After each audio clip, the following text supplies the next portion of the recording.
Good morning, good evening, good night. NFT Live, Web3 Networks. We're coming with a try box today. Biggie Poppins is coming with his 3D glasses here. He's tripping out. I'm from the It future. looks like Gift Dead is wearing his NFT NYC shirt. Shout out to my Cowboys that put in some work this weekend. Shout out to you guys that are here joining us. We are taking in all the NFT Web3 news from around the industry, and we're going to talk about it here with y'all today. If you don't know, we also do a rehash that is about 10 minutes long, and we kind of take what we are curating here as well as our morning show over there on X, and we put it into a nice compact episode for you guys. Been doing that on X, on our Web3 profile, as well as YouTube here. So big shout out to everybody, our vibe, our tribe. Let's go around the try box here. Biggie, you're looking good. Dude, I'm feeling good. I just got back from like an amazing trip to the future where I met Gifted. Only you were missing, Q. I don't know what happened, but it was phenomenal. Went to LA, checked out the Foundry by Proof, talked to amazing artists, had a cool party, had a great dinner. It was amazing. I can't stand these things anymore. I'm fucking gonna go black. I'm glad we're talking about this early because it was a big point of contention. We ran a poll on yesterday's episode, and we needed your take on Gift Dead's pants. You actually are the tiebreaker. You're the tiebreaker on this. We were like 50%. Everybody's like, "What the hell is he? What leggings are those?" Okay, like yes, they can kind of look like leggings, but they look so much better in IRL. Like, you killed it. Dude, I'm telling you, Mrs. Poppins said, like, she was listening to the show yesterday and she was like, damn, I forgot to tell him those pants are fucking fly. No, the man looked good. The man looked fresh. It must be the cameraman. Wow. I gotta say. I don't know, like they definitely had that Halloween vibe, man. I was appreciative that he brought it over, like it's like Wolverine getting like fucking ham on those legs, dude. Just fucking, it's cool. See, this is why Big and I will be forever friends right here. This is it. This is where our friendship truly bonded. He broke the tie in my favor, so I'm indebted to this man. Yeah, big moment for Gifted here on NFT Live. So, Gif, I know you were hosting the GM Web3 Spaces there. Any takeaways?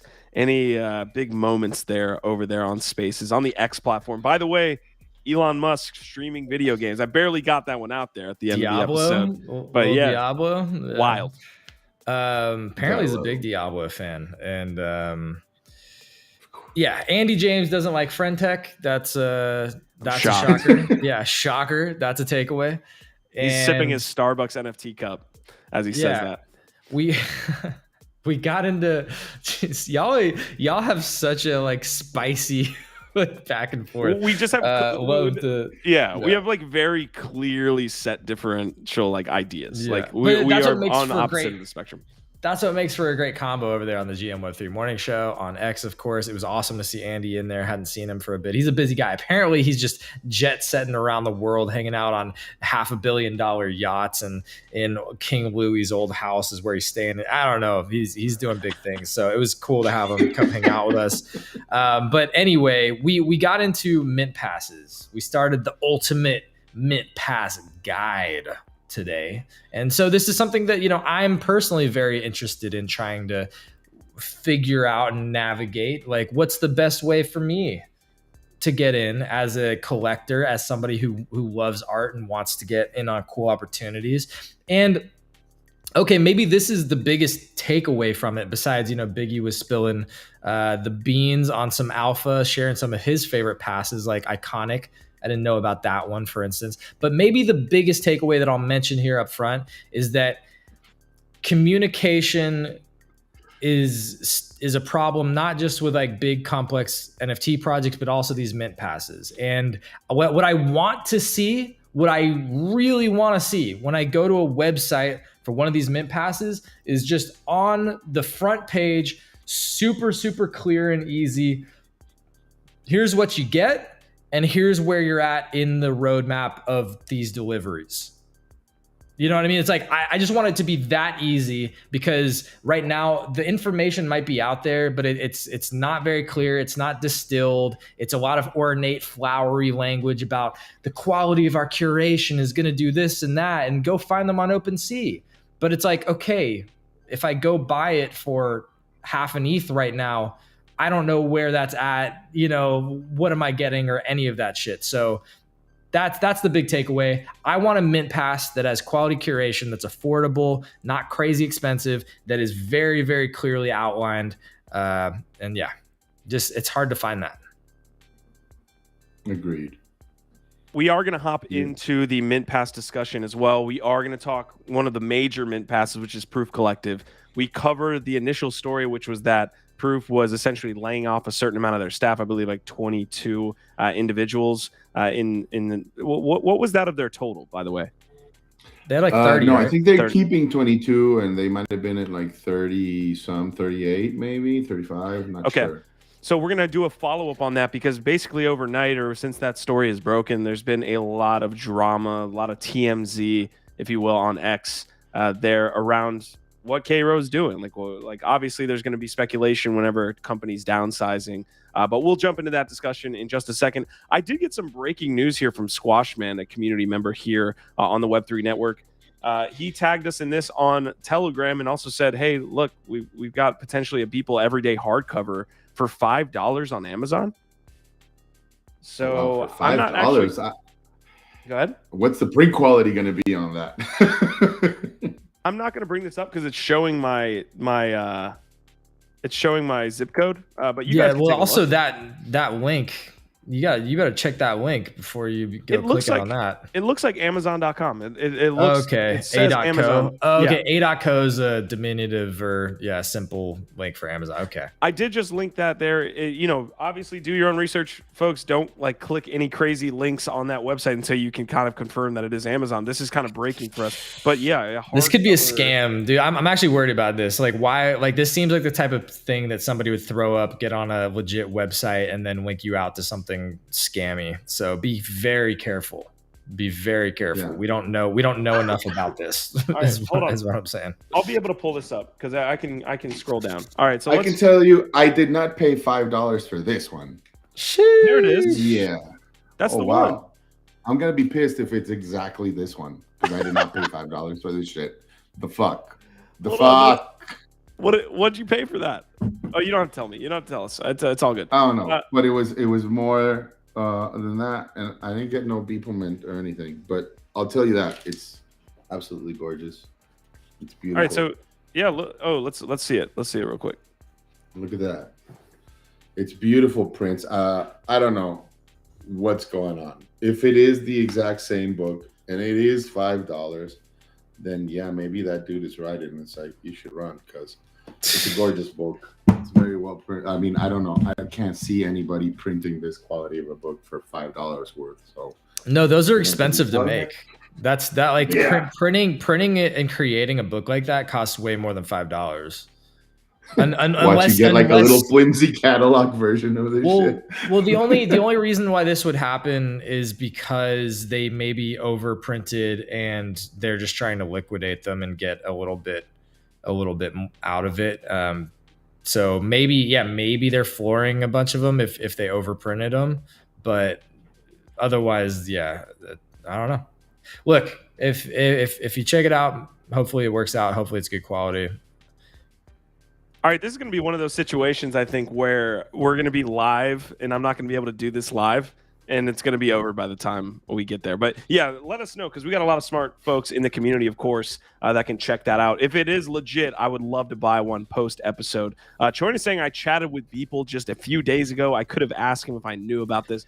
That we were covering the Beeple. He was at the party. Yeah, we were covering the Beeple. We were kind of recapping what we thought was, major positive sentiment from that event. So super excited to have Choyna here. Choyna, if you could drop any other information related to your experience at the Beeple event and all these different things, we'd love to kind of break that down. Guys, Choyna, when are you going to come on the show, bro?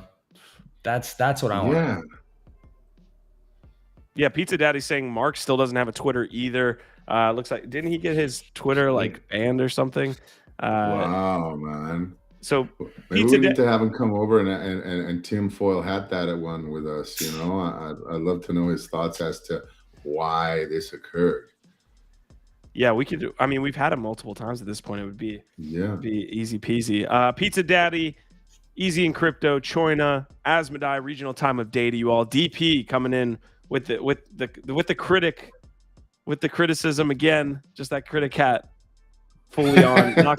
see now he's not just attacking my style, but he's also attacking Biggie's taste, which if there's anything that I can't stand for, it's somebody trying to besmirch my man's taste down here. Clearly he has the finest taste. So how dare you, sir? Thank you, good sir. All right, I'm adding the Beeple every day to that dashboard. That's pretty crazy. Kind of threw us through a loop there early in the episode. Dashboard for today. We are going to touch on Proof Collective potentially getting canceled or trying to be canceled here. I don't know what people are on about. Future of mint passes we'll have right after that. Friend Tech, we'll jump into a little bit of situation with that. SBF, if you didn't know, is on trial. LooksRare updates. There's some data we got from ApeCoin as well, and we got some analytics there from the amount of ApeCoin being spent in the Legends of the Mara. Adidas is having a Moncler collab that I'm not going to be able to participate in, but majorly it feels like a big week and a big day for art. So we're going to kind of stay in that mode for a majority of the episode. So guys, we appreciate you joining us here early. We're going to hit the socials. We're going to get as many people in here as we can before we pop off on today's episode. Anything else before we get started today, guys? I've got a small little fun activity here that we can do, but anybody have anything else before we get started?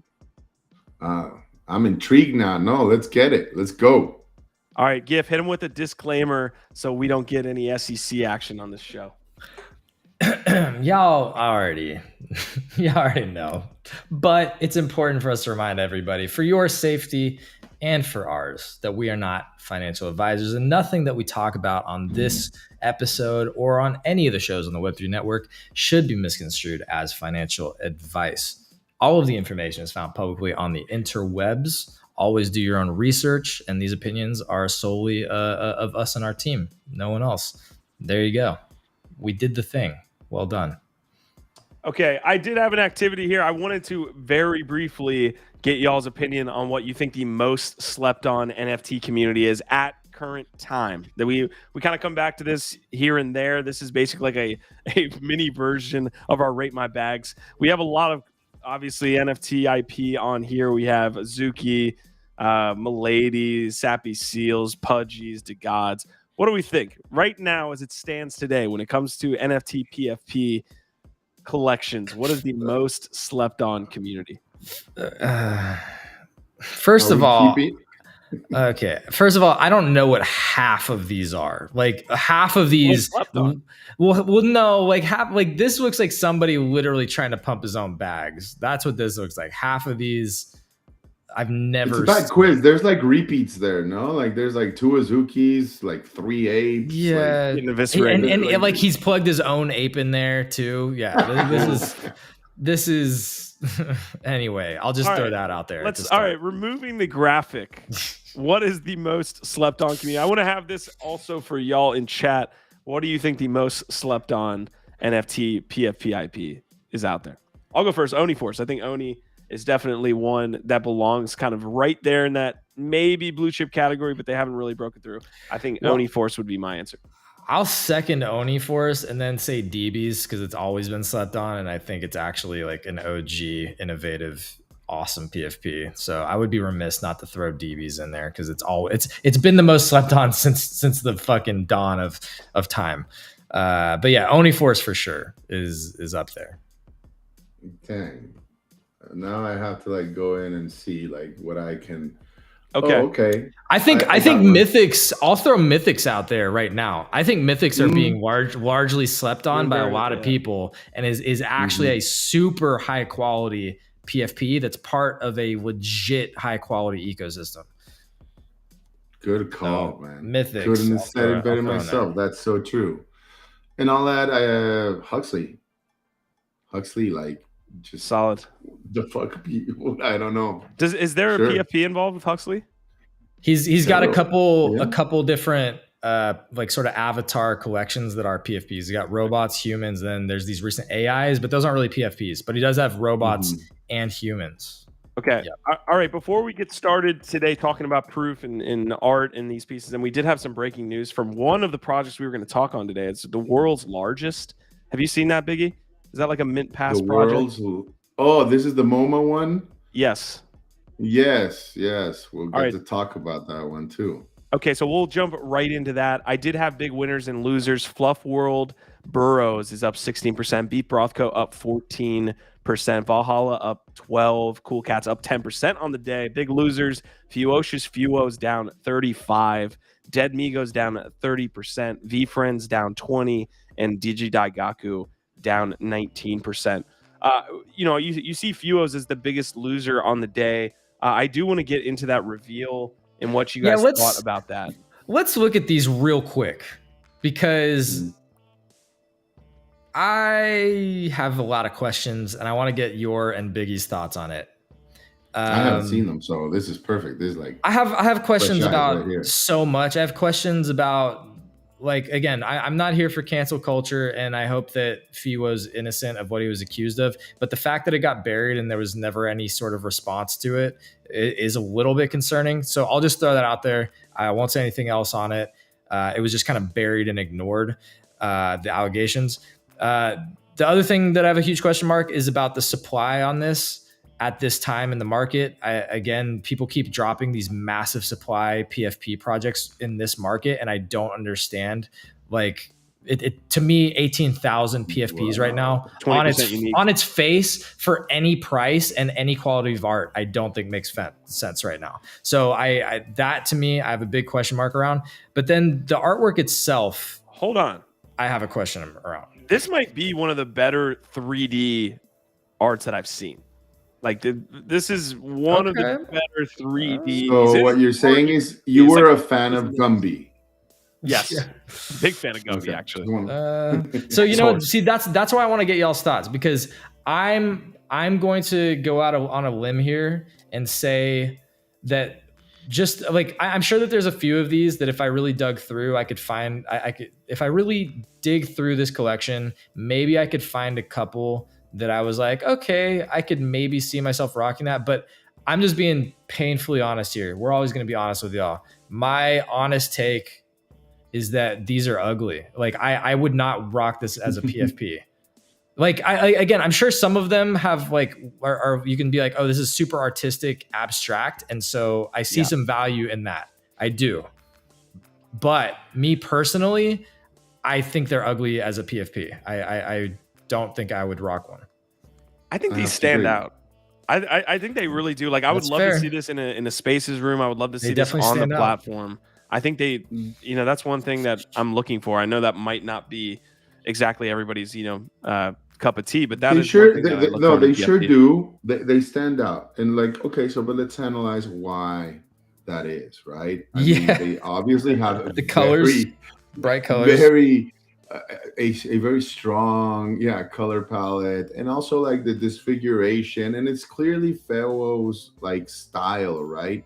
And that's my thing with sometimes with some art, is that like having a distinct, unique style is definitely beneficial to be able to pick you out of a crowd, but it does not like by itself stand as like significant, like you do have to like the media, it's kind of like one of those things, the medium is the message, where like, okay, like having a unique and distinct style is definitely a boon for artists, but it doesn't necessarily sometimes justify the work or the message that you're putting out. In this particular case, I think it's like a PFP, right? It's a PFP, and it's like, if you're a fan of Fewos style, then this makes sense, right? But that's it just feels like 18,000 of these months. So addressing DP saying Q is going to find a way to make a bull case for every project. The kicker is that he won't spend a buffalo nickel on any of this shit.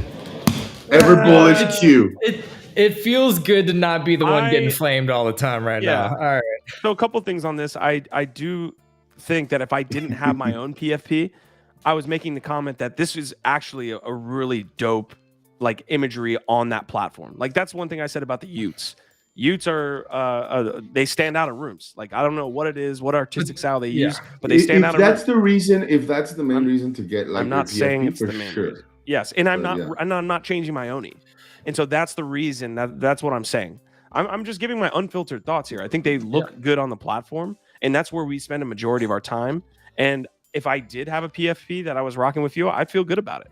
But I'm not changing 100% Q. And but I also think like, can we agree right now that up till this point, the most successful PFP projects all have some type of functionality or sector in the space that they're trying to tackle, and most importantly, they have a community.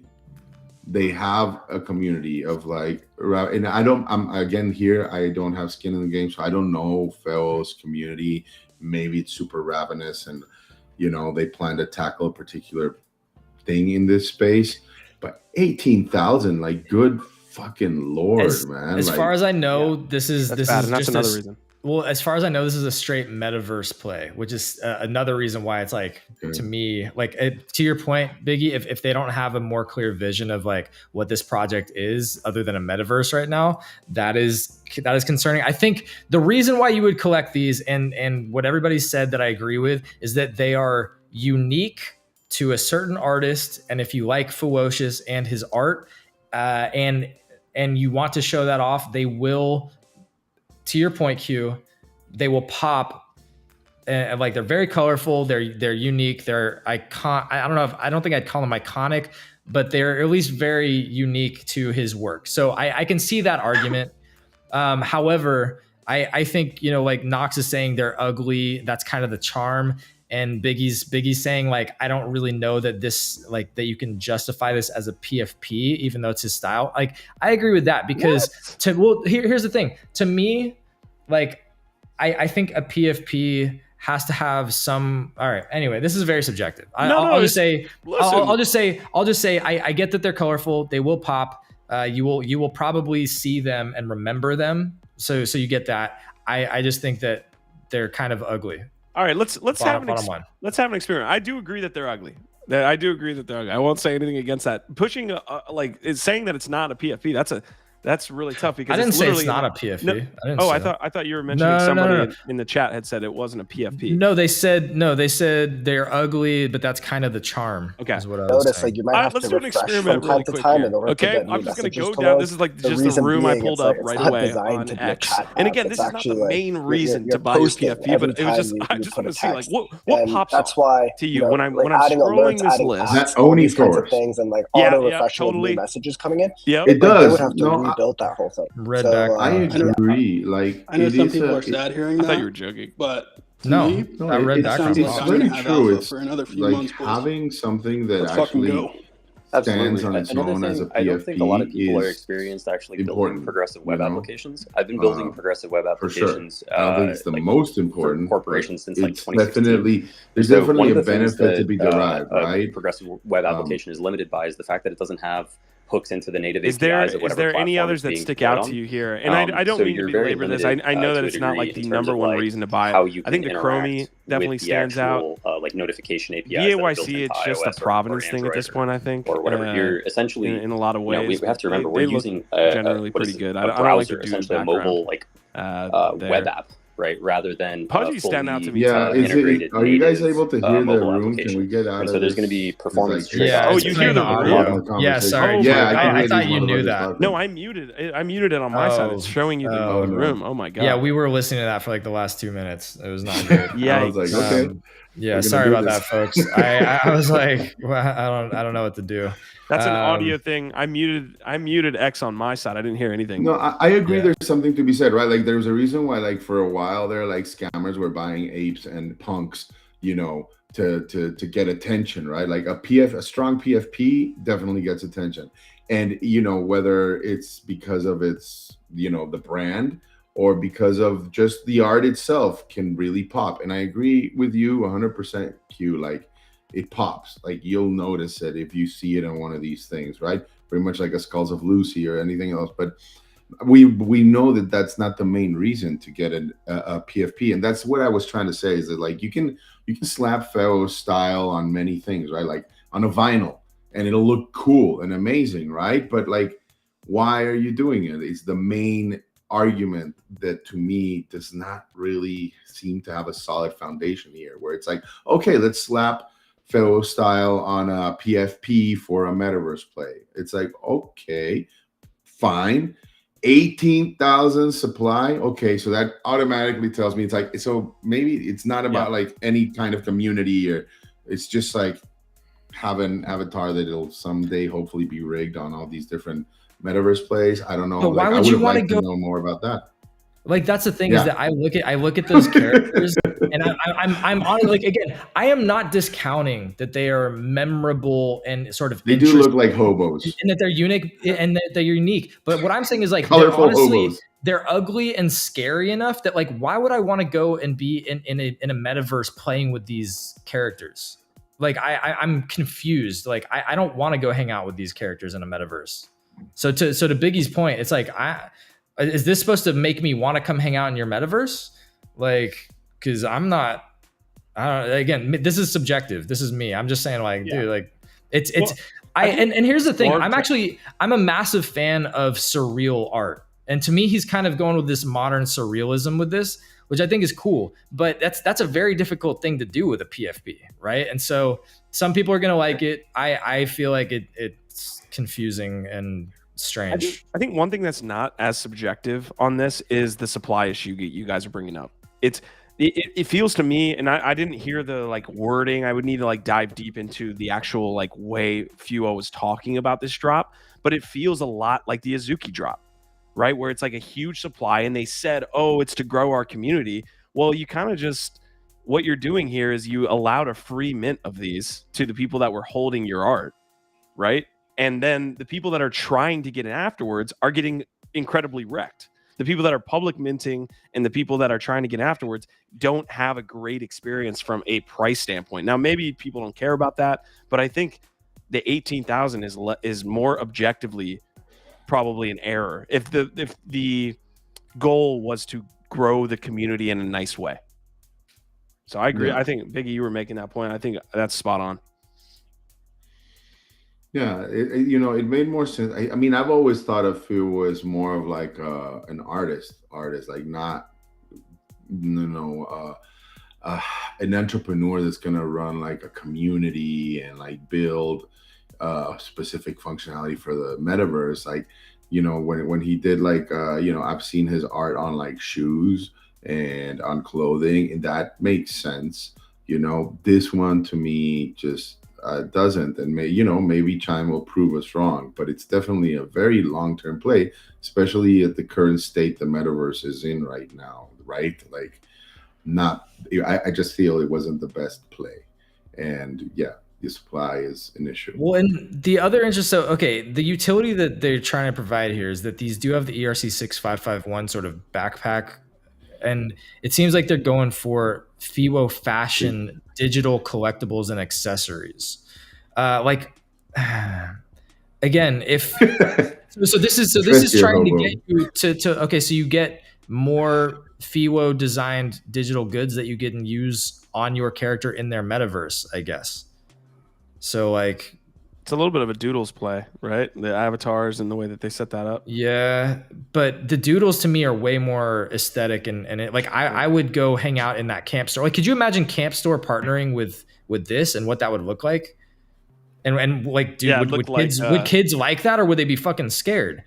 Like actually, no, it would be like meow. Can I have a Bitcoin, sir?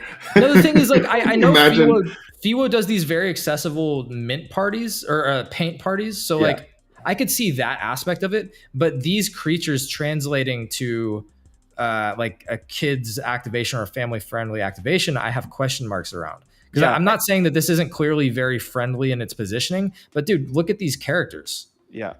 It feels like we need to get more information on like what the actual goal of this drop was. Like what was the target? What was look, I would tell you this: if they had Gumby-like functionality in the metaverse, if they could do what Gumby does, maybe I'd be intrigued. Okay. If they can melt and turn into different shapes, that'd be kind of cool. Guys, we appreciate you showing up here. We did just cover that Fewo reveal there for a little while. So yeah, Fewos are down, but that's pretty normal when it comes to post-reveal on a lot of different collections.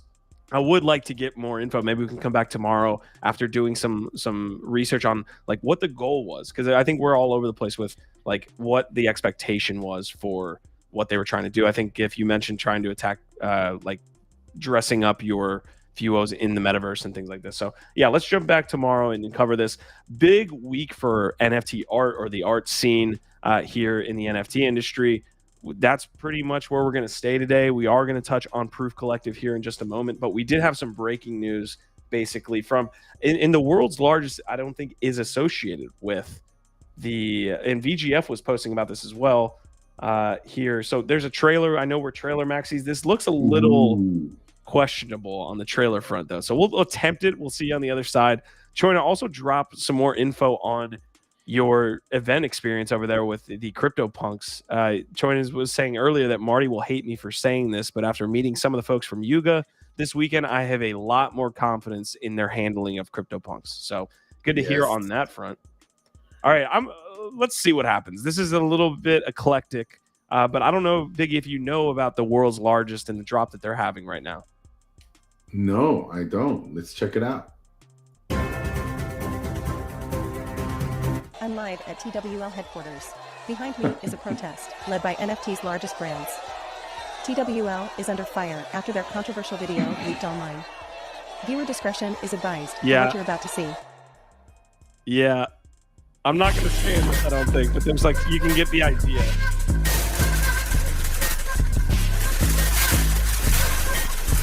Oh my God.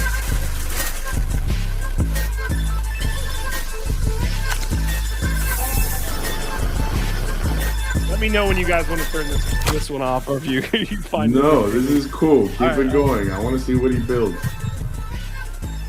Oh, it's a Zuck.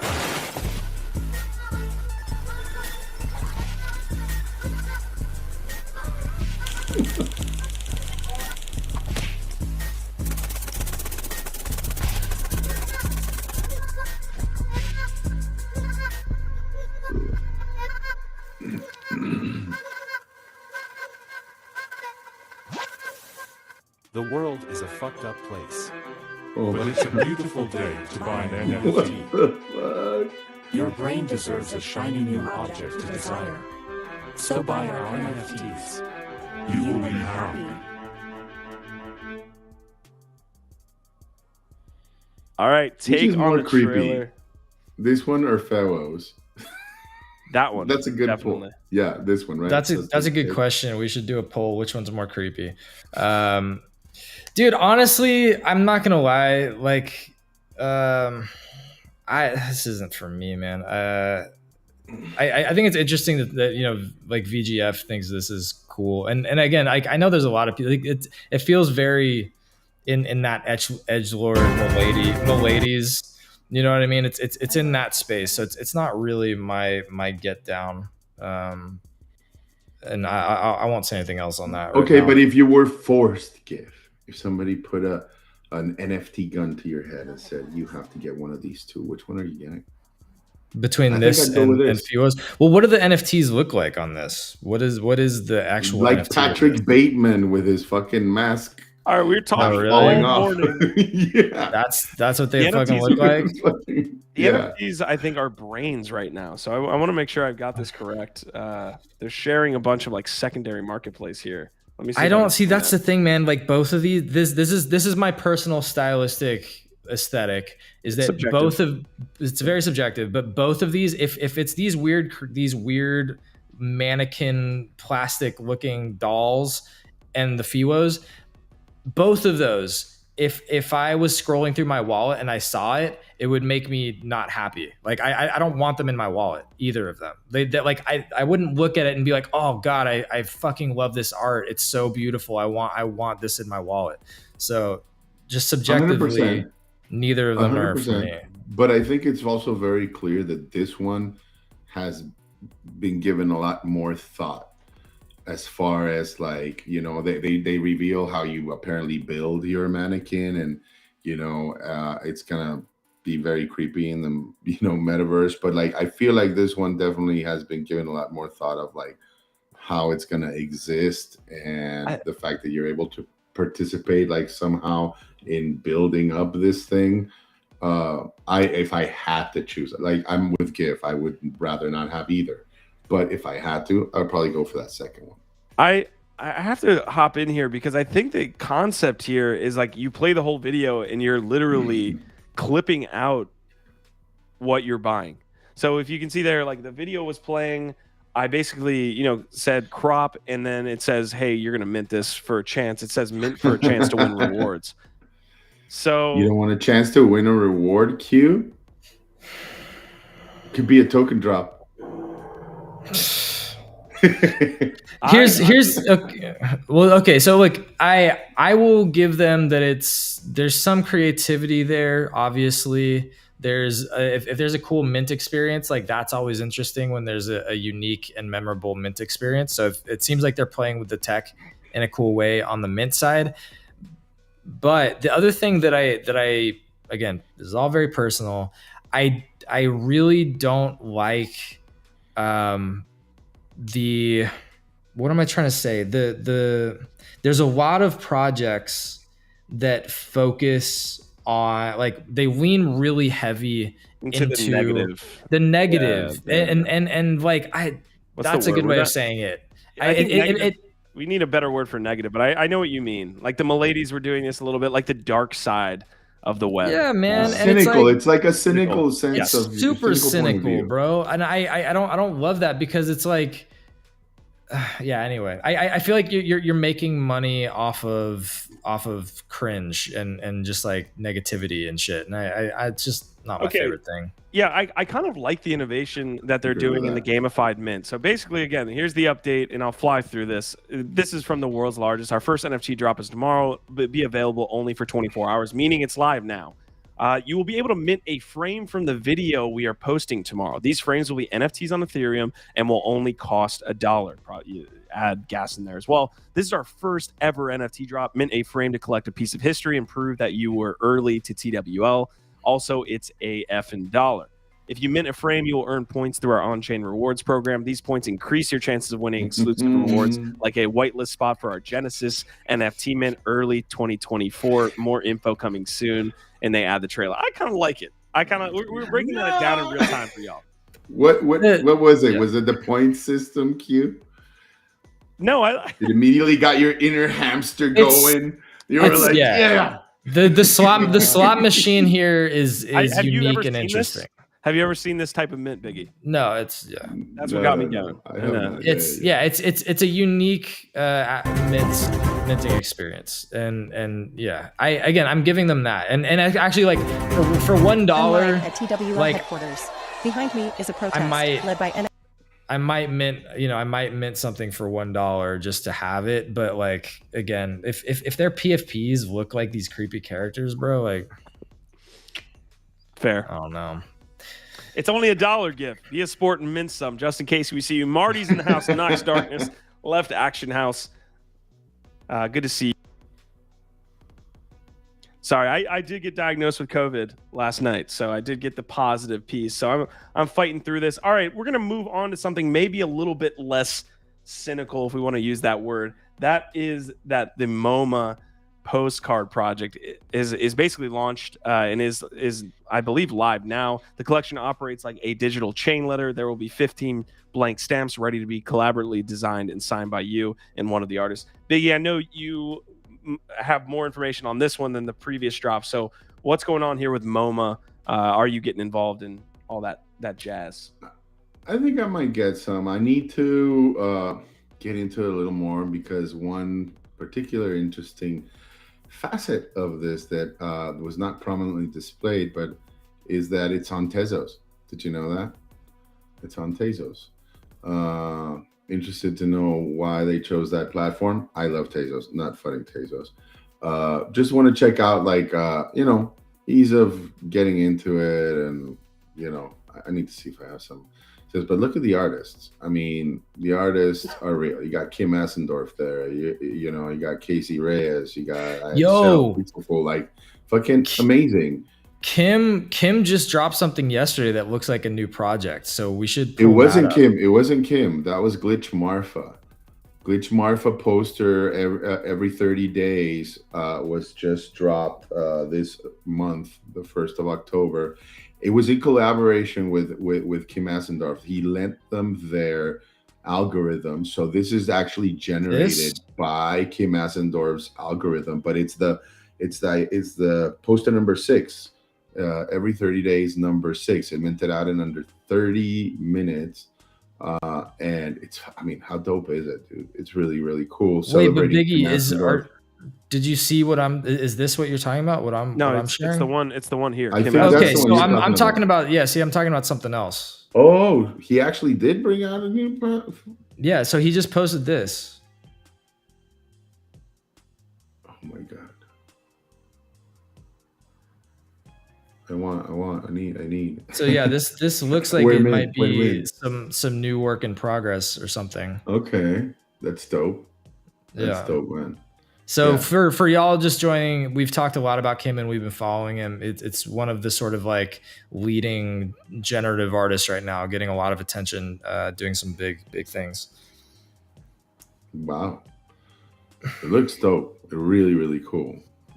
Yeah, I'm not really familiar with that postcards project though. So so they're doing these with a bunch of different artists, right?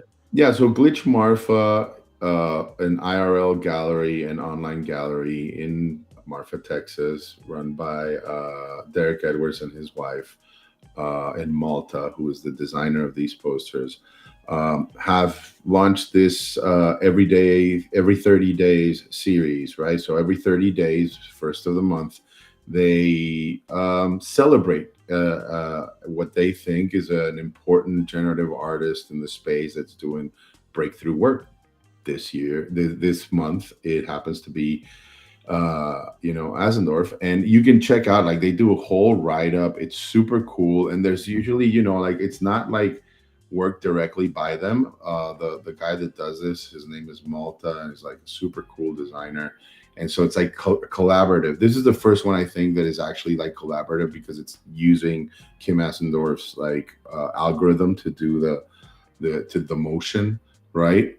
But it's been a super success, especially after Marfa, where they raffled off a squiggle to holders of the 5th poster, which was the whole squiggle guide to rarities, right?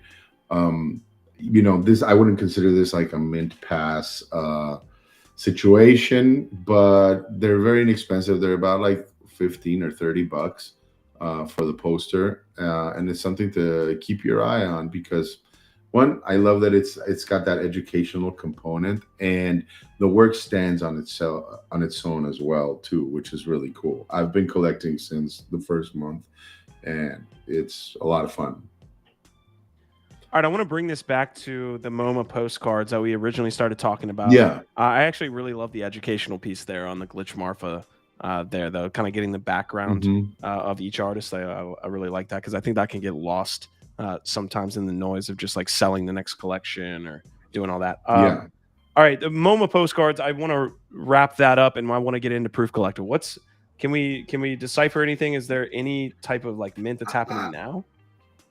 It's supposed to be today. I don't know if it's open yet. But yeah, I feel it's like the MoMA, I don't want to say dipping its toes in, but just doing like an easy, accessible kind of mint for people to partake in, and partnered with some really heavy hitters in the space, which I think is important.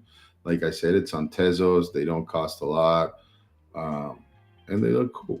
So, I mean, I think it's meant to be treated as such, like, don't go mint these expecting some, to get on some rocket ride to the top or whatever. Although it's crypto, you never know. NFA, DYOR. But look at those. Those are cool. That's Dmitry Chernuk doing like some gooses. I mean, cool. Yeah, MoMA's here posting, ask each artist to create a goose avatar in Mango Grayscale data. So it looks like every artist gets a say on each one of these postcards and the style that they were asking the other artist to create on.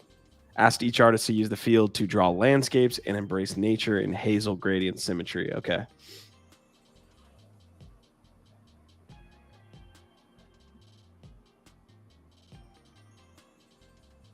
Where's the mint here?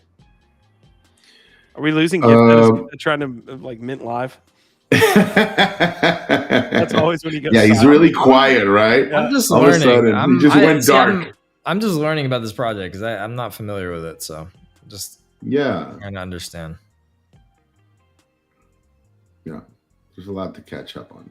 Okay. All right. But, I mean, we could. The only thing I'm in, like, the only reason I'm trying to stay on this is trying to find exactly where these are minting. This reminds me of like a sort of a Starbucks model, right? It's like they're kind of like collecting stamps or something, collecting postcards. And I think that this is a cool and interesting use case of art and NFTs for, you know, institutions like MoMA and Starbucks and things like that. There doesn't seem to be any utility with these, right? There's no utility. It's just collecting them, and yeah, maybe they'll be worth something. Maybe you just have some, you know, an interesting piece of art memorabilia from a cool artist. Yeah. All right, I have no idea where the mint is, so if y'all can find it and drop it in private chat, I'd love to. It's not at MoMA.org.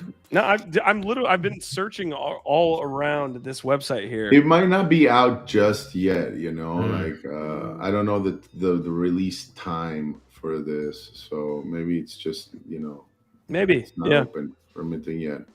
Okay, all right, we'll pop out of this, guys. We're about a third or 2/3 of the way through the episode here. We appreciate you guys joining us. Justin Casey saying, so these MoMAs will be worth 2 ETH in a month. Sweet, love you guys. I'm in.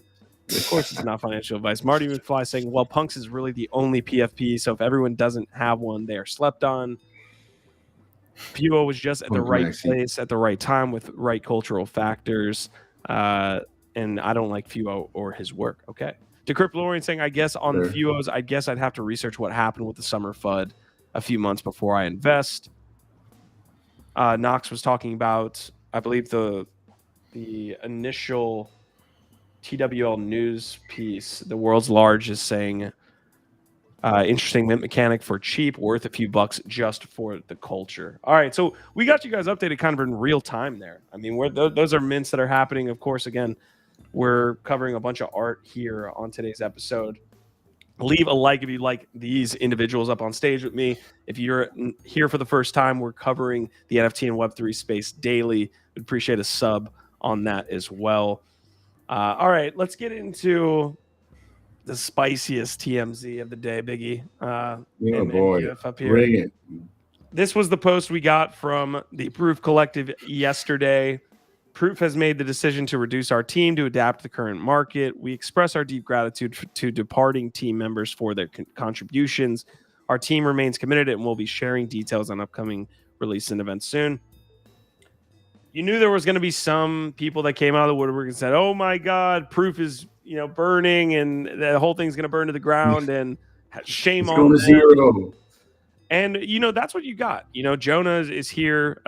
Jonah Blake is mainly in the Web3 gaming space, but is putting his name on this as well now. And you saw it from Beanie, who Beanie actually took Proof Collective side on that. But I'm just highlighting these because it was just all over the timeline. Biggie, I did hop into a space with you last night as well that you were listening to with Jonah. And they were just, in my opinion, the FUD was a lot heavier than I thought it would be.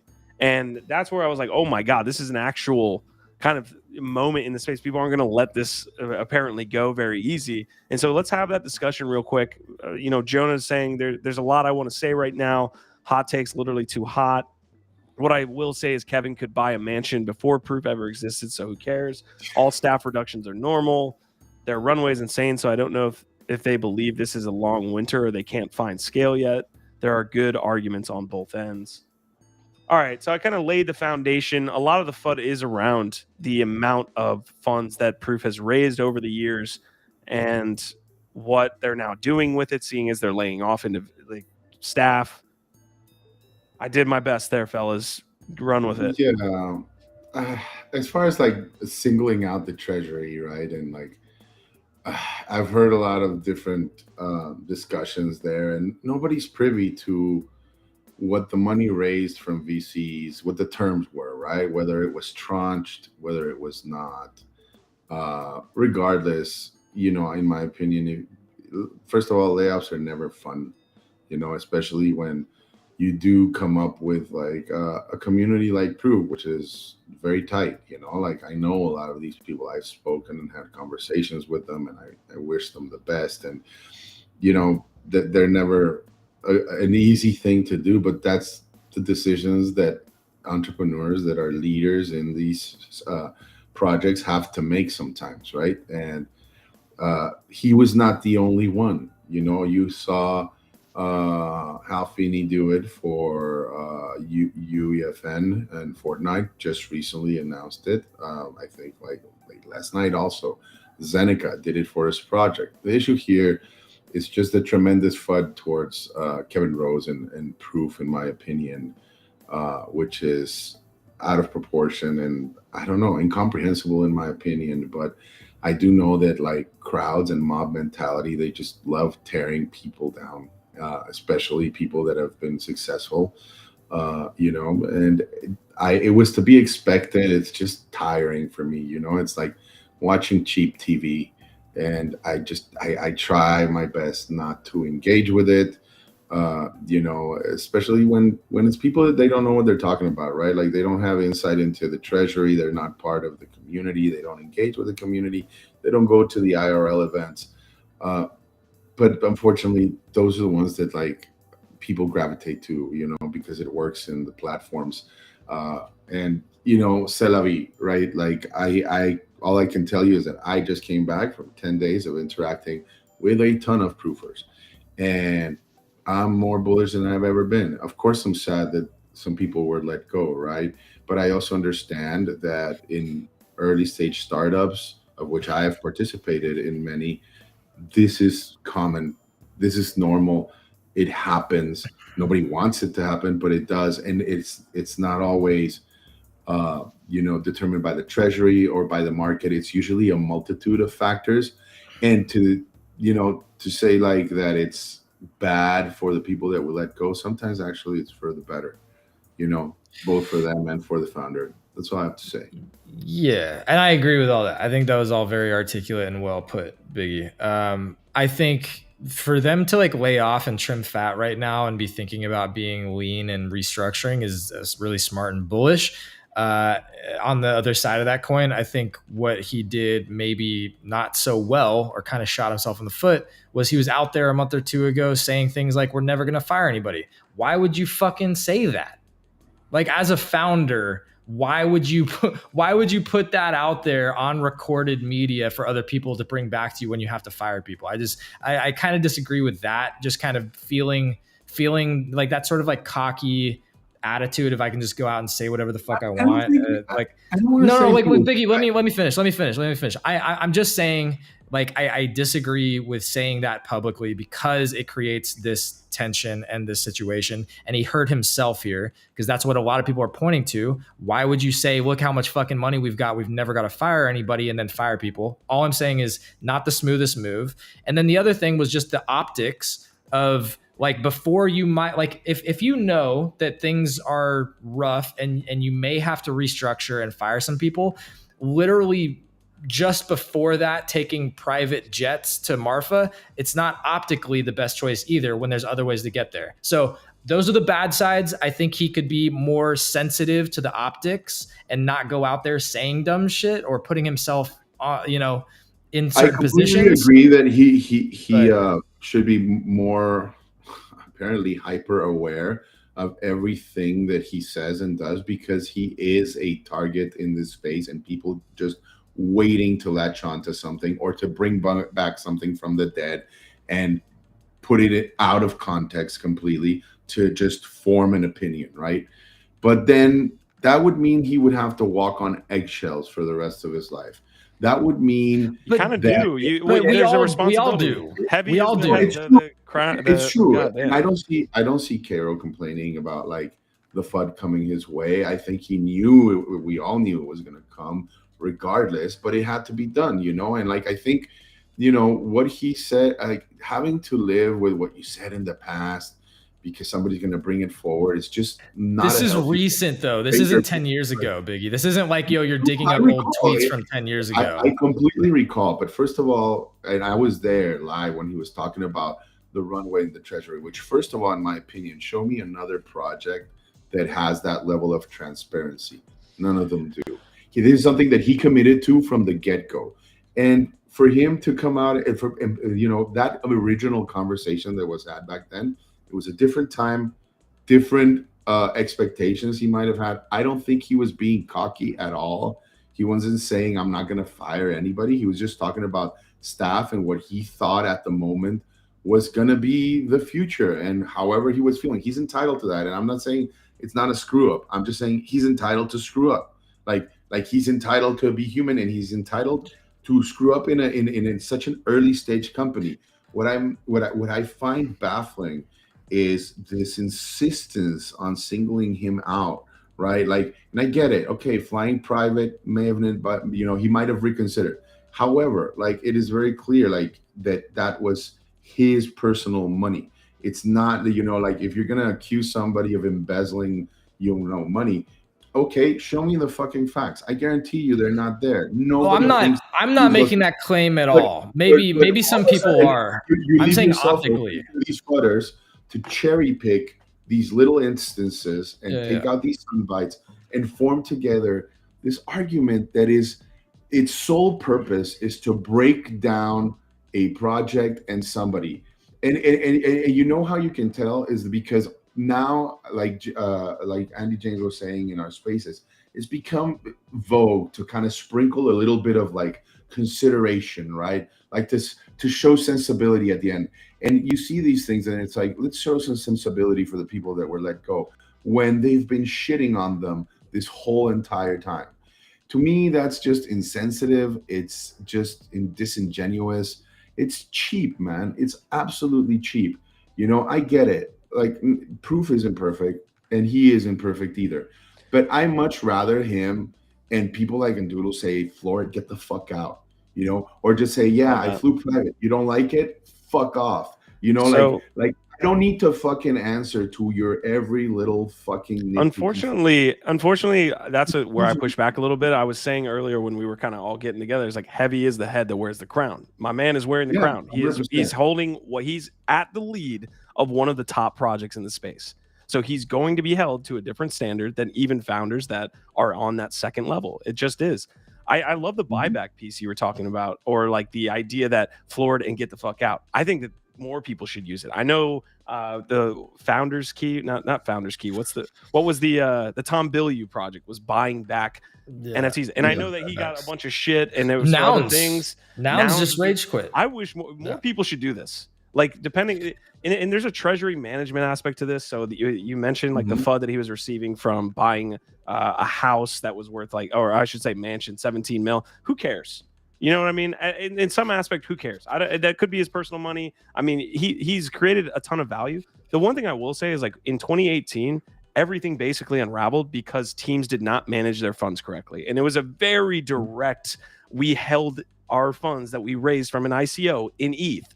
We raised 5 million. It turned into 20 million. We thought it would turn into 40 million to have a bigger runway, and it ended up at 200,000. And then everybody kind of had to sell to, consistent runway, and then that's where you saw the unraveling. So there is an element to watching projects and how they manage their treasury, and that's where the FUD's coming from as well. And I'll push back a little bit on I don't know how transparent they are. It seems like they're pretty transparent, but most treasuries are on chain. So I feel like a lot of projects are transparent, whether or not they want to be, with how much funds they have. But I'm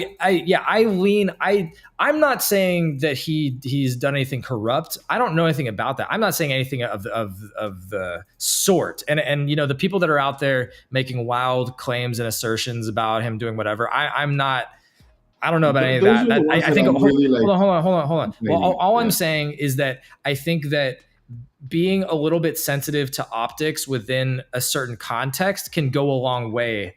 That's all I'm saying. 100%. Like, if I'm looking up to leaders, I want them to at least be aware And if they're gonna, again, what so many of these leaders do is they cloak themselves in community, but they aren't really for the community. And that's what I see endlessly. And I'm not saying he's not, but I'm just saying it's one thing to be taking private jets flights all around the US when you're in a bull market and things are going well for your project, versus doing it right before you're laying off a bunch of people at your company. Contextually, the optics are just not great. And so all I'm saying is if he could improve real quick. Yeah, if he can improve, it would be on the optics. I'm going to read off being sensitive. We haven't hit any of the chat, so I want to do that now. Asmodai saying, does that mean there are only 40% of the staff still there? Decryptor Learning saying, in this market, need to trim the fat. In the bull, projects are grabbing whatever staff they could. If you work in Web3, the sad truth is, if things aren't bullish, people drop off and ghost. Decryptor Learning saying, yes, that is the main issue. Hold on, I don't know if that's. Okay, so DP saying this is what happens when we make degeneracy among founders cool instead of basic professionalism.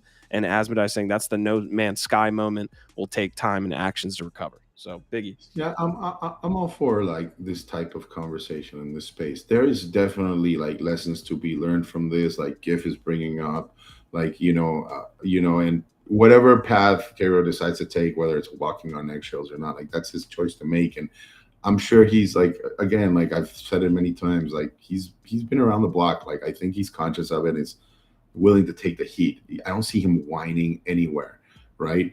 But to me, it's just it's the opposite. It's like the rest of us, the people that don't have a clue or have ever run a business, that are opining on these things and making content and like cherry picking all these things. It's like, dude, like, this is not how you're going to onboard people. This is not helpful. This is a stupid conversation. It's fucking fluff.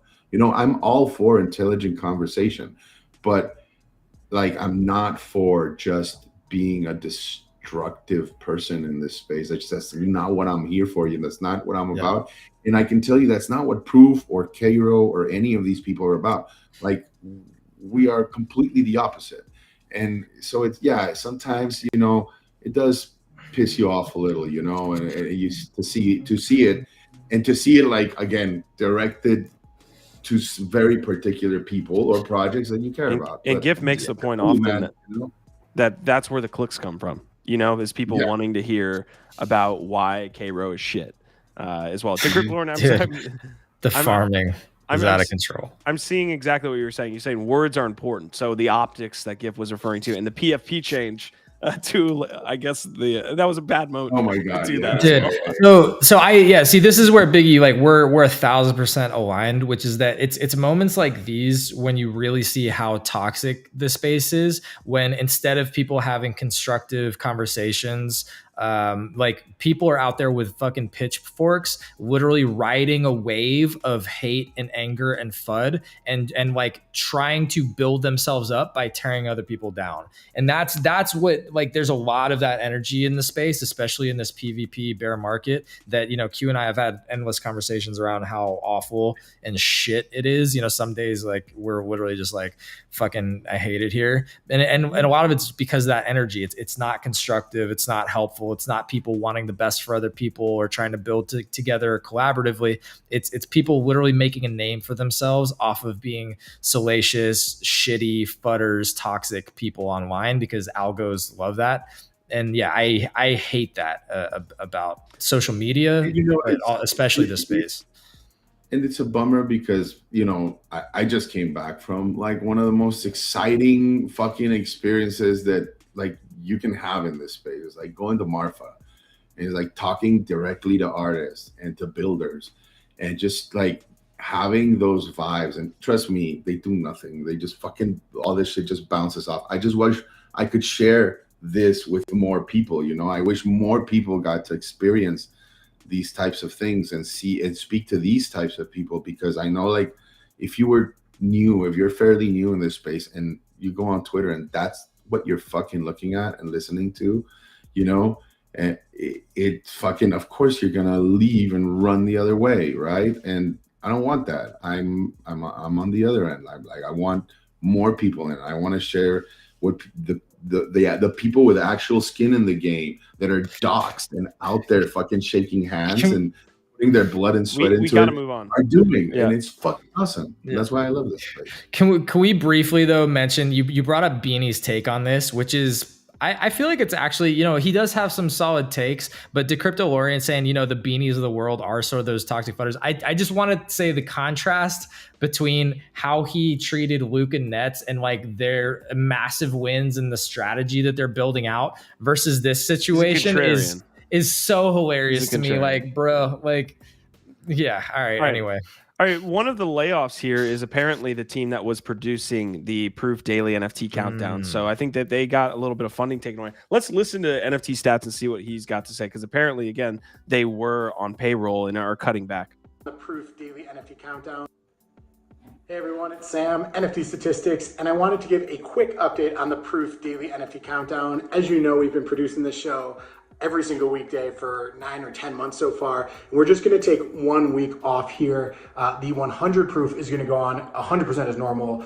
Kevin, Derek, Elon, me, Amanda, so some combination of us are gonna continue to be on that show every single Friday. With the daily, we're gonna put our heads together and we're possibly gonna move it to weekly, maybe keep it daily, just spend some time trying to figure out what we're gonna do. As you may have heard, there were some layoffs at Proof. The team looks a bit different than it did before, so we're rearranging a couple things. A lot of very, very good friends of mine are no longer at the company, which is it's been a hard day at Proof, but I'm still at the company and just trying to figure out how to adjust things for the right cadence going forward. If you have thoughts, feel free to send them to my feel free to hit me up in the DMs. Again, we're trying to serve Proof. We're trying to serve collective holders, Moonbird holders, artists, and everybody who's really supported the show. We appreciate you. So we'll be back. All right, that's any last thoughts here? And Squashman, I am seeing your comment. Penguin also got laid off. It sounds like Pudgy Penguins may pick them up. We were sharing that piece there. But yeah, last thoughts, fellas, before we move on. We do have to wrap up in like 10 minutes.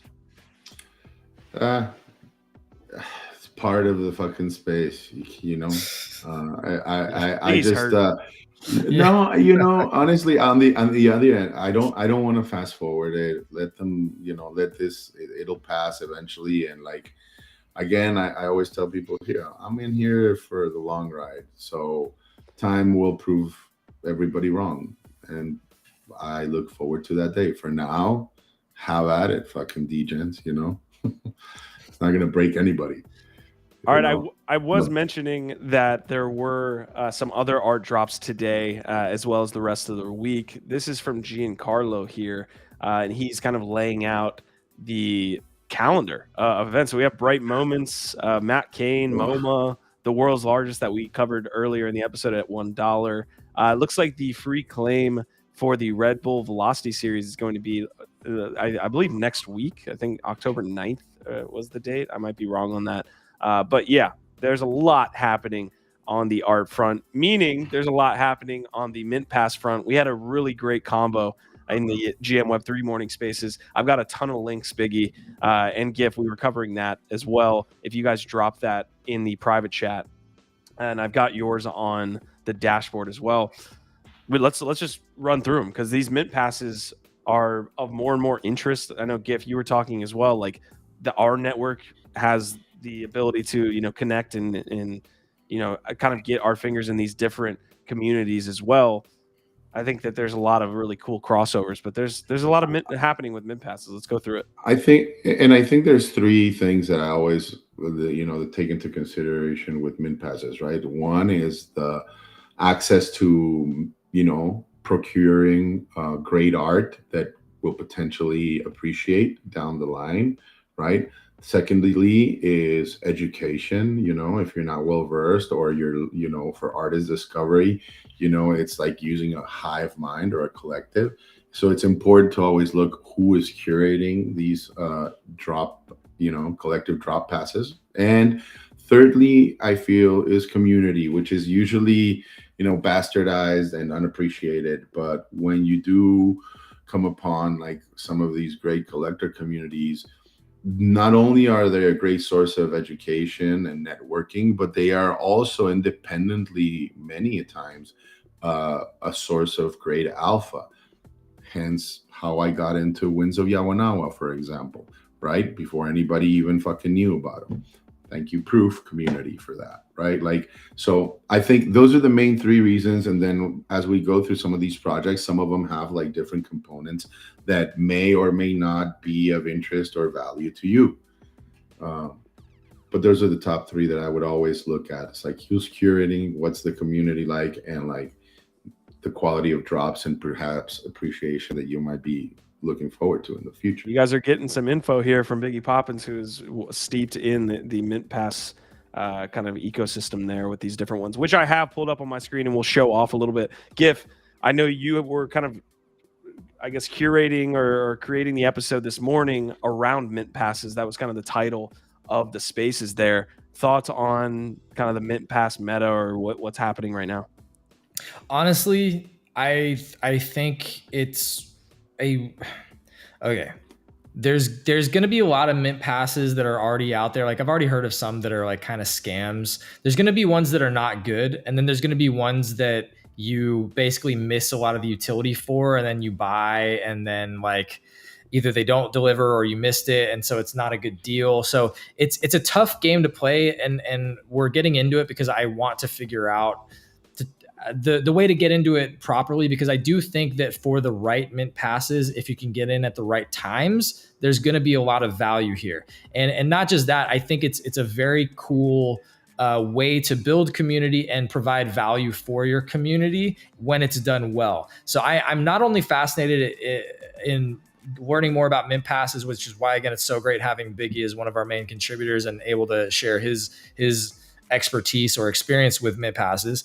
But I'm not only interested in it from myself as a collector and art, appreciator, but I think for Web3 Network, for what we do here, that like it would be really cool. I'm not saying we're going to do this 100%, but we're starting to kind of like think through it. Like, I think this is the type of thing that would align with the Web3 Network, our brand, to try and produce some kind of pass that provides curated drops of some kind. So like, I really love it as a model to build community, provide value to the community, collaborate with cool artists, and create awesome art, create awesome NFTs.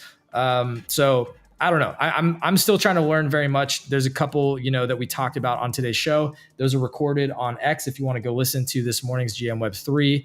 But yeah, all right, that's my take. All of the projects are going to be listed in the description as well of this episode. Give us about 5 to 10 minutes to get those in there. But okay, I've got Grails up here. I've got Apollo Pass. I've got 8 Snap. I have Station 3 NYC, Ultra DAO Rare Pass, Iconic Moments. I guess the Biggie, I appreciate you like hitting those links as well. If I held a gun to your head, and this is metaphorical, okay? Proof. Which one are you buying? The most expensive one. Yeah. Yeah. No, I mean, again, like it depends on what you're looking for and what you want, right? I say Proof. Obviously, I'm 100% biased, but for somebody new, obviously it's pricey, and you'd have to determine if it would provide us value to you, given that it's halfway through the 3-year evolution window. Everybody likes to say that it's going to end in year 3, and it's not the case. Nobody's ever said ending. It's just ending as you know it. Like it's going to evolve, and that has yet to be revealed and determined, and has been a cause of great anxiety and sometimes exit for some members. I've heard discussions of maybe like eventually extending it, but making it a soulbound token so that it's not something that you can trade, right? And it it really like forces you to commit to the journey, to the ride. Other platforms have done this through like holding their Genesis pieces, right? What's his name? I'm forgetting. Pindan Narman's platform with AI. That's what they did, right? Like you have to hold their 3 initial Genesis pieces to be given the perks of being allow listed, right? Or first to mint new projects down the line. So I do think like when you look at these Mint Passes, you should come at it with a mentality of of a long-term perspective. Like if you're looking to make money out of flipping these things, like sure, you might get lucky and mint something very valuable, and yeah, you could potentially make some money. I think there's just better ways to do that. Like you should have a more long-term mindset. Having said that, put a gun to my head and I don't know, I make it like take away proof because I'm already at proof. I think 8NAP or Station 3 would be my two biggest I think value bang for your buck, right? But as we'll go through these, you'll see each one has different propositions. So I don't know enough about Station 3. We were just kind of digging into that one, but you made it sound pretty valuable and interesting. 8NAP definitely stands out to me right now because I know that the guy who's curating it is really legit. Like this guy who we had on the show, Jared, we know that he's legit. He's tapped into awesome artists. But it's 1 ETH to get in. It's early, so you're going to get like the maximum return on that. The question mark there is because it's not airdrops or free art, it's allow lists. Like how much more expensive is it each time there's a mint, et cetera, et cetera. But 8NAP stands out to me right now as one of the ones that I would seriously consider if I had an ETH getting into. The other one that's more affordable that might be cool, although again, like we don't know what quality of artists are necessarily gonna come in or what that art looks like, but we know that they're paying and commissioning art is Apollo. Right. So Apollo is only 0.1 to mint that right now. I think it's still early in the life cycle of that pass. So very cheap. And we know that they have money to actually commission artists for work. And I think it's free. I don't think it's a WoW list. I think it's free. You get, so I think you get one mint pass per pass. You get one mint, free mint. And what I like about that one is that it's a nice hybrid of like you're playing two games here. One of them is its core product, which is the payment railways, which we have a fantastic interview with Mark, the founder, in a previous episode you guys can check out. But it's all focused around payment railways. The team is super strong in that regard. Like that's where they come from. Like working at places like Revolt and all these other different big payment gateways. So you're playing that game, but you're also getting access to these editions when you get a pass, right? And when you get a pass, like every 6 weeks, a new curator from the community comes in and curates what is to be, I think, like 12 to 20 different artists, which you can get a free mint and choose which one you like, right? And what I like about there is that, it's fun, it's accessible, but the people curating there are collectors themselves that have, been around for a while. So they've started developing their own aesthetic eye, right? And what they like and forming relationships with up and coming artists that they find that they like to collect or think that are going to become somebody down the line. So it's a great entry point to start getting educated.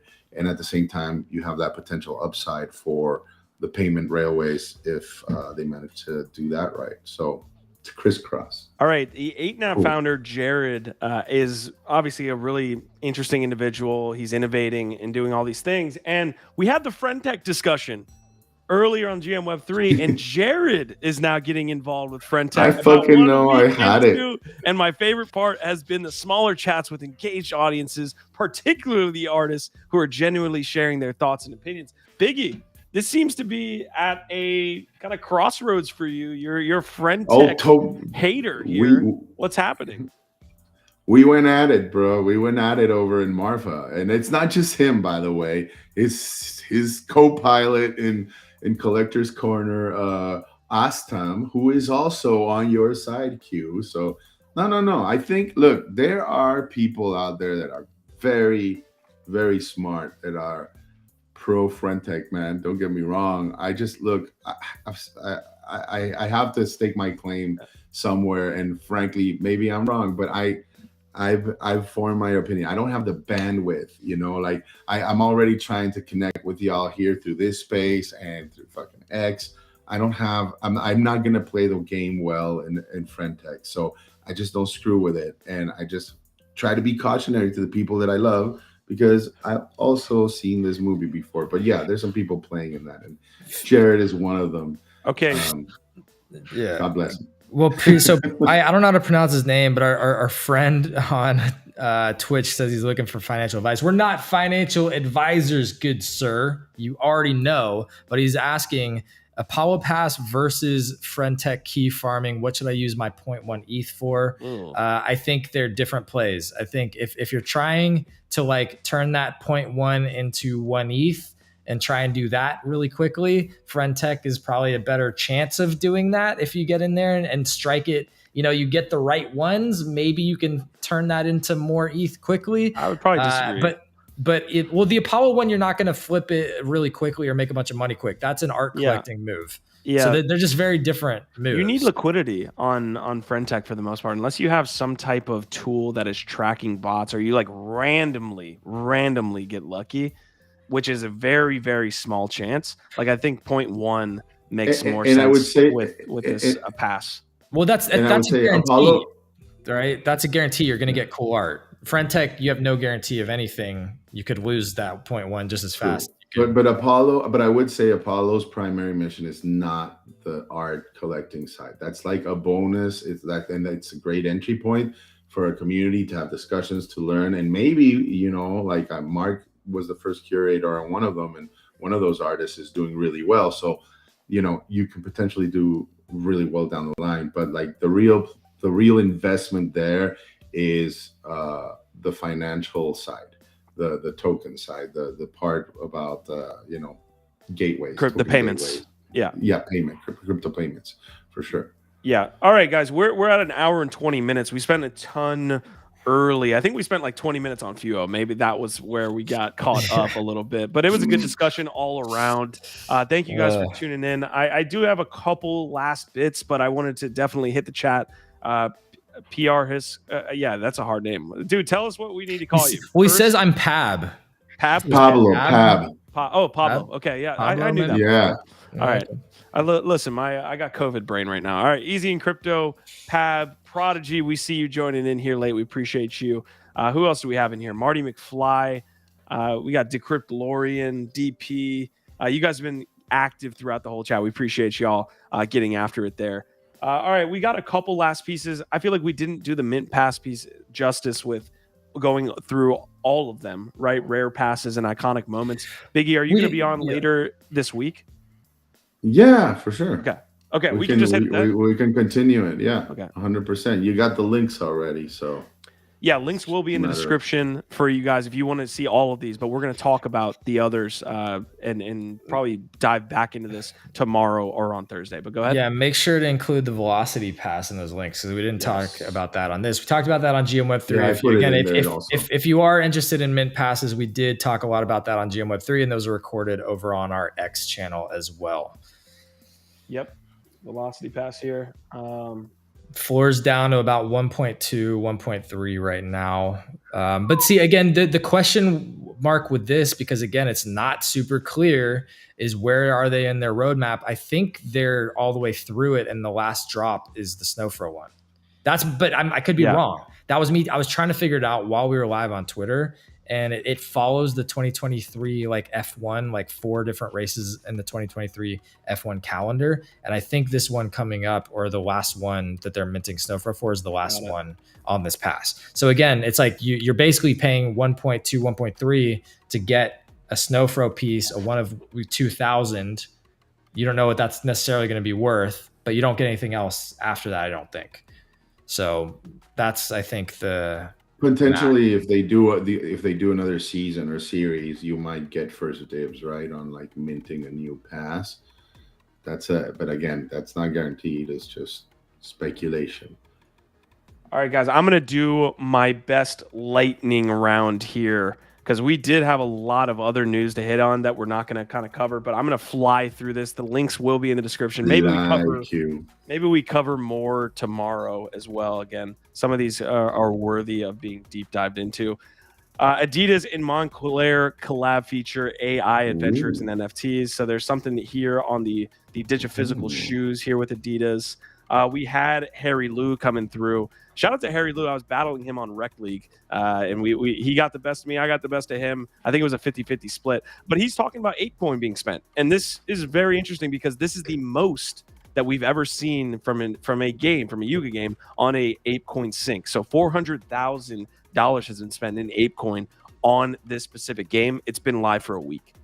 Or a week and a half. So that's pretty solid on the ApeCoin sync front. That is solid. Yeah, LooksRare just did an update to the tokenomics and a buyback. So you can see LooksRare completed a new buyback of Looks, which totaled 10 ETH. Wow. Okay, I was giving him shit there. I'm sorry. Buybacks are made from the market using 50% net fees from YOLO, LooksRare raffles, and community raffles. That brings the total to about 107K. So the story there is there's a couple tokenomics updates. We can look into this tomorrow, but they are doing a buyback for Looks token. This is interesting. We got a Halloween themed. I want more Halloween themed NFTs. I won't buy them specifically, but I like looking at them. I think that themed NFTs are tough long term, but this looks to be like an IRL activation. Hugh, you're like super Halloween bullish, right? Like I like do you like just check out your house and scare shit out of the neighborhood? Oh, 100%, dude. I've got like corn stalks and things. It's wild. He was literally saying Happy Halloween yesterday on October 2nd. Would you say Merry Christmas on December 2nd? No. Yeah. What? Hey. I would not. The second day of December, I wouldn't be wishing people a Merry Christmas. That's true. You say Happy Holidays. So you should say like Happy Halloween month or something. Grinch I still say it on Christmas or you Christmas say it all Eve. month long. Christmas Eve, I could get away with it and feel comfortable. I might run a poll just to try to see. Anyways, back to the quick news. VeeFriends and Gregory's Coffee. I don't know what Gregory's Coffee is, but they partnered on the Jolly Jacko pumpkin chai latte, available in 37 locations until November 7th. And here's Gifted to tell me that I mispronounced chai. No. What I was going to say is you said, I don't know what Gregory's is. It's like, yeah, that they're the one coffee chain that will partner with an NFT project right now. That's who Gregory's is. All right, if you didn't know, Sam Bankman-Fried is on trial today. This is a pretty dope post. This was basically the history, revealing all of the politicians that SBF donated to. Let's dive in here. Ooh. Yeah, he stacked the deck in his favor, huh? Yeah, it looks like Democratic Committee is by far the most, and then the Biden Victory Fund is second, and then we had 2 Republican-based places. But yeah, you could see the dynamic here. I'll link that in the chat right now for y'all to take a look at as well. Any takes there, guys? I haven't been paying close enough attention over the last couple of weeks to have like a really informed take, other than again, this is I'm just excited for the movie based upon the book, and I don't know, man. It'll be interesting to see what comes out of these, this court case over the coming days and weeks. We should run a poll at some point. I'd be curious to see what people think. Like, where is SBF safest, in or outside of jail? Because if he gets away with this, definitely outside. He needs to go fucking like, I don't know. Did y'all see the whole thing about he was going to pay? He was talking about paying Trump $5 billion to not run. Did you see that? Oh my god! All right, let me wrap this up. Friend Tech Trend Tracker. So a couple different things on Friend Tech here. Looked like there was some updates on the Blur Farmers side. Machi potentially coming in on Friday, and they were going to do an interesting dynamic of like adding a mint pass drop for him. Like if we want to, like, mint passes are not just for the art side of things. There's mint passes in a different sense where you actually own the CBB key and you get access to Machi's drop at a specified price, as opposed to buying in with the what is it called, the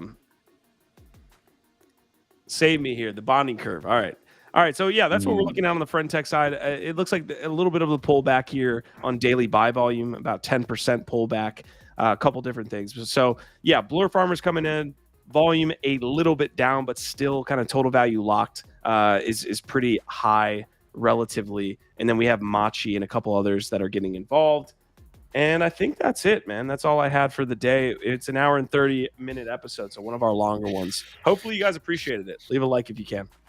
but classy. Yes. Those likes mean a lot. Thank you to those hanging out, doing the things. Yeah. Our Vibe, our tribe, you guys were awesome. Again, it was a long episode, so we're going to sign off here. Appreciate everybody. Pablo, Prodigy, Marty, all of you guys. In Left Action House, we need to be 3-3ing right now if you're on Friend Tech. But yeah, everybody, y'all rocked. Appreciate it. And let's go around the circle. Let's go Biggie first, then Gift to round us out. Appreciate it, everybody. I love to be back, man. I want to get into my routine again. So it's going to be a cool week, I think. I love that. That's badass. Yeah, we'll see you soon, fam. Heck yeah, man. I'll just throw this up here because we haven't really talked about it. Look out for the rehash. We're doing these every day. It's an awesome thread counting down the top 10 stories in Web3. So we curate the news here and then we put them into a thread. And then we also do a 10-minute video, top 10 stories in just 10 minutes. So look out for that on our X. And that's it. Our vibe, our tribe. Oh, yeah. Happy Halloween to everybody as well. Take it easy.